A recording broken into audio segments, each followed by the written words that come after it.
The Caribbean region is regarded as one of the most hazard-prone regions in the world.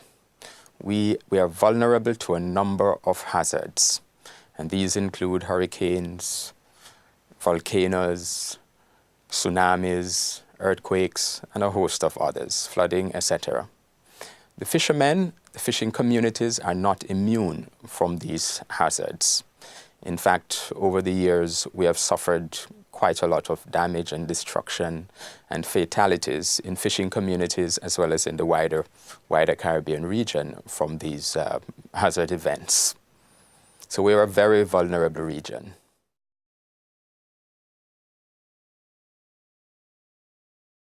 In the region, we have seen increased incidents of hurricanes and stronger hurricanes.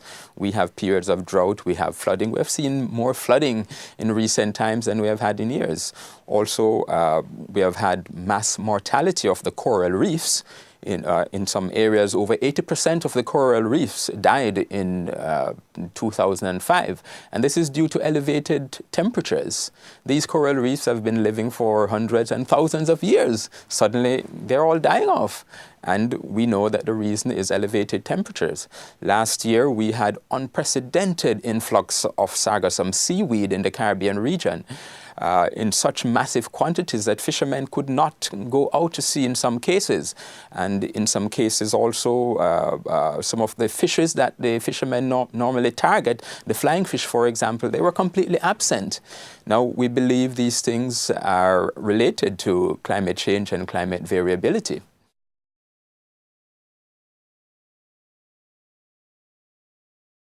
Now, I mentioned the natural disasters, but we also are vulnerable to man-made disasters. The Caribbean region is a major shipping region. We have heavy shipping traffic throughout the region. Ships transport anything from fertilizers to pesticides to chemicals, including toxic chemicals, also radioactive waste. Accidents can occur anytime.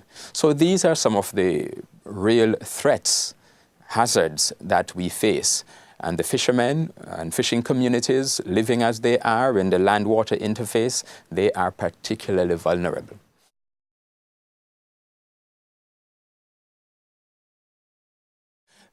Disaster risk management and the hazards that we face as a result of climate change and climate variability now occupies a very prominent position in our economic planning and our policy making. And for that reason, our governments have established two key agencies to help to spearhead our response to climate change and disaster risk management. First of all, they established the Caribbean Community Climate Change Center, the 5 Cs we call it for short.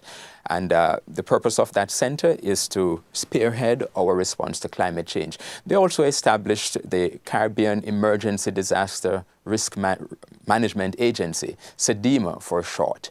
And this agency's responsibility is to coordinate and promote regional efforts to strengthen disaster risk management. And they have adopted a comprehensive disaster management strategy that looks at the entire disaster management cycle, starting with prevention, looking at preparedness, response, rehabilitation, as the case may be, so that we have a comprehensive approach. And our focus is to focus on prevention and preparedness, because we think this is where attention and effort should be directed at this time.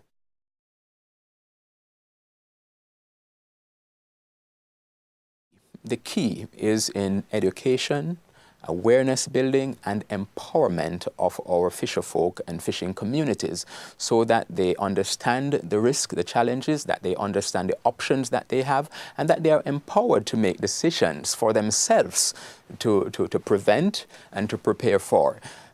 Government agencies, regional agencies cannot do what needs to be done. At the end of the day, you must focus on working with, mobilizing, and getting the fisherfolk and fishing communities to take the action that they think is necessary. Now, of course, there are a number of things that we need to do to ensure that this happens. So we are working to develop our education and awareness program. We're working to develop a comprehensive strategy to ensure that the fisheries issues, fisheries sector concerns are developed and executed with disaster risk management in mind, with climate change adaptation in mind.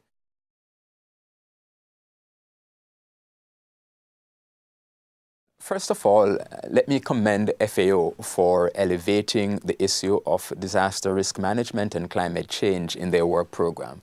FAO is now giving priority attention to this issue, and rightly so. One of the challenges we have in the region, in a sense, we know what we want to do, but we do not have the resources, the expertise, and the financial resources, the institutional resources. You know, we're all small island developing states with limited capacity, but we are able, but we need to respond quickly. And so the support that FAO is providing now is very welcomed, and that will help us get on our way.